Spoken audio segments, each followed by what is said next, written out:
la politique de l'État malien envers les nomades est une histoire ancienne, dans le sens que les origines de cette politique-là remontent déjà à l'avant-colonisation, donc à l'empire du Massina,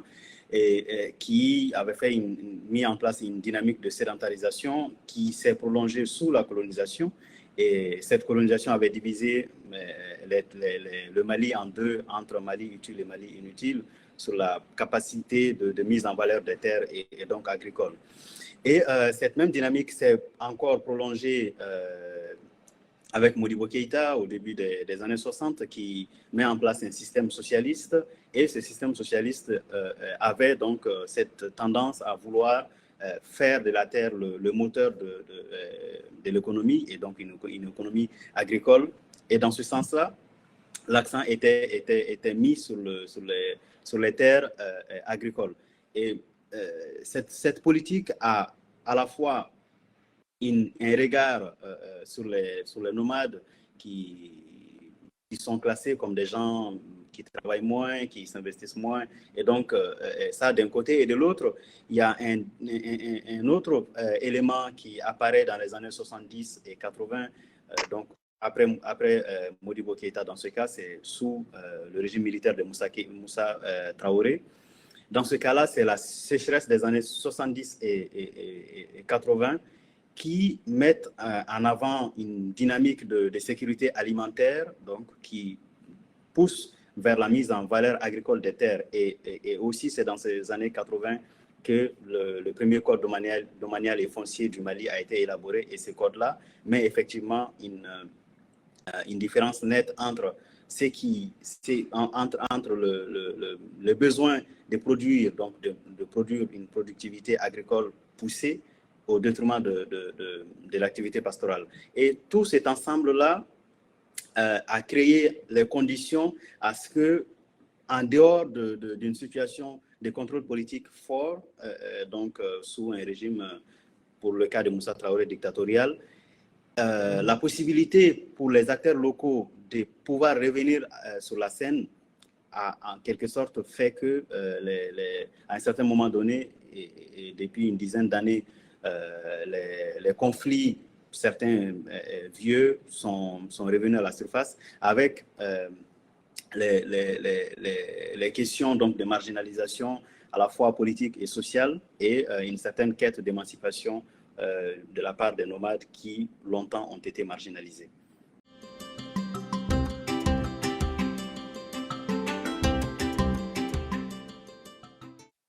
L'insertion des groupes djihadistes dans les conflits fonciers préexistants se fait, de mon point de vue, de trois manières. Et la première, elle est d'abord l'implication individuelle de combattants, donc de combattants qui sont engagés dans ces groupes-là, mais qui sont aussi, qui proviennent de structures familiales ou villageoises qui ont déjà des conflits locaux donc existants, et l'engagement dans le groupe armé donne une ressource supplémentaire et pas les moindres. Dans ce cas-là, dans le centre, donc dans le delta inondé du fleuve Niger, ou bien dans la zone exondée également, les situations se sont présentées premièrement sous cette configuration où un combattant, pour essayer d'organiser, ou plutôt d'étendre vers une situation qui arrange sa famille ou son village, demande le soutien de ses co-combattants pour s'engager dans une bataille, dans ce cas-là armée, contre ceux qui sont perçus comme les adversaires. Dans le cas d'un conflit que nous avons analysé dans un article avec Giovanni Zanoletti, on a vu que l'implication d'un lieutenant de Amadou Koufa, donc le chef des JNIM dans le centre du Mali, avait permis à ce qu'un village, donc son village d'origine, reprenne le dessus dans le conflit, parce qu'ils avaient des capacités militaires, dans le sens qu'ils avaient des armes, notamment des Kalachnikov à leur disposition, alors qu'en face, les autres étaient plutôt armés d'armes de chasse ou de bâtons. Donc ça, c'est une première situation. Et la deuxième façon où les djihadistes s'invitent dans le conflit, c'est lorsque il y a des conflits qui perdurent dans le temps, donc des conflits qui ont été présentés devant la justice, mais que la justice donc étatique, dans ce cas-là, n'a pas réussi à résoudre. Et en absence de contrôle d'État, donc de présence de la justice et de l'armée, ces conflits-là sont portés par une des parties devant les djihadistes qui sont en ce moment-là ceux qui contrôlent les localités, et dans ce cas, les djihadistes interviennent. Et le troisième point, c'est lorsque les djihadistes s'appuient dans ce cas-là sur ces conflits et sur les antagonismes entre ou deux parties d'un village ou entre deux communautés pour essayer de donner une légitimité politique à leur lutte. Donc, dans ce cas également, ils mobilisent également les conflits fonciers. Donc, pour moi, ce sont ces trois éléments-là.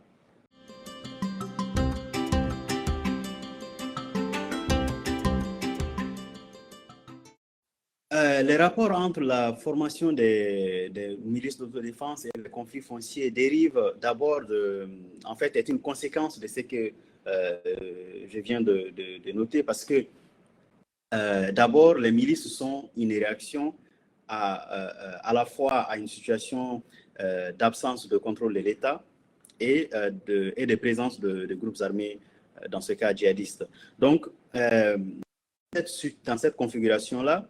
les milices se présentent d'abord comme une réaction donc, à ce qu'ils considèrent comme une dépossession foncière. Et la dépossession foncière, se construit à l'intérieur d'un narratif des miliciens qui mettent en avant le fait que l'objectif final du groupe djihadiste en face, c'est de chasser tous les paysans et de mettre les terres, donc de convertir les terres agricoles en espace pastoral. Et donc ça permet de construire une forme de légitimation qui donne à la violence un sens d'un côté, et de l'autre côté, et ce serait mon deuxième point, c'est que les milices utilisent également le foncier pour recruter dans la masse paysanne, puisque un certain nombre de villages entre donc, 2016, 17 et 18 avaient connu des attaques djihadistes, et ils avaient été chassés des villages. Et donc, les réfugiés qui ont quitté ces villages-là se sont retrouvés souvent embrigadés dans la milice, dans une certaine quête de vengeance et de possibilités de retour dans leur site d'ancienne occupation. Donc, le recrutement est le deuxième argument, ou plutôt le deuxième objectif qui pousse les milices à faire recours aux conflits fonciers. Le troisième point que je considère comme dérivant, comme conséquence de la formation des milices armées et leur connexion avec le conflit foncier, est lié au fait qu'il y a une élite milicienne, sociale et politique qui s'est formée le long du conflit armé. Donc le conflit armé de 2016 à aujourd'hui a produit une élite locale qui s'est enrichie économiquement en faisant de la razzia des troupeaux, donc des troupeaux des villages qui sont attaqués par la milice d'un côté. Et de l'autre côté, cette même élite a délégitimé les élites préexistantes et est entrée dans une compétition politique localement pour les postes des députés et en particulier. Et dans ce cas-là, ils profitent des connexions qu'ils peuvent avoir ou qu'ils peuvent activer avec les autorités nationales, dans ce cas donc de Bamako, et